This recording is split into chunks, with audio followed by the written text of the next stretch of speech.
Hi friends, today நம்ம ரொம்ப ஈஸியான ஒரு ஈவினிங் ஸ்நாக்ஸ் ரெசிபி தாங்க பார்க்க போறோம். அது என்னன்னு பாத்தீங்கன்னா முருங்கைக்கீரை வடை. நம்ம ஒரு பவுல்ல 1 கப் அளவுக்கு துவரம்பருப்பு, 1 கப் அளவுக்கு கடலைப்பருப்பு, 1/2 கப் அளவுக்கு உளுந்தம்பருப்பு இது எல்லாத்தையும் ஆட் பண்ணி நல்லா கழுவி எடுத்துக்கலாங்க. இதுல நம்ம 5 வரமிளகாவையும் ஆட் பண்ணி நல்லா 4 மணி நேரம் ஊற வச்சு எடுத்துக்கலாங்க.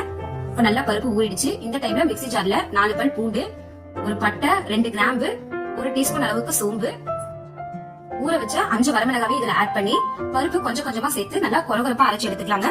ஒரு கை அளவுக்கு மட்டும் பருப்பு எடுத்து வச்சுக்கிட்டோம். இதை நம்ம இதுல அப்படியே போட்டு பிசைஞ்சுக்கலாங்க. இப்ப தேவையான அளவு உப்பு, ஒரு பெரிய வெங்காயம் பொடியா நறுக்கி வச்சிருக்கோம், அதையும் சேர்த்துக்கலாம்.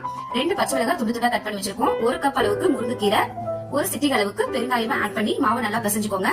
இப்போ உள்ளங்கையில கொஞ்சமா எண்ணெய் தடவி இந்த ரவுண்ட் பால்ஸ நல்லா தட்டி எடுத்துக்கிட்டீங்கன்னா வடை ஷேப்ல வந்துருங்க. பாருங்க, வடை சூப்பரா வெந்துட்டு இருக்கு.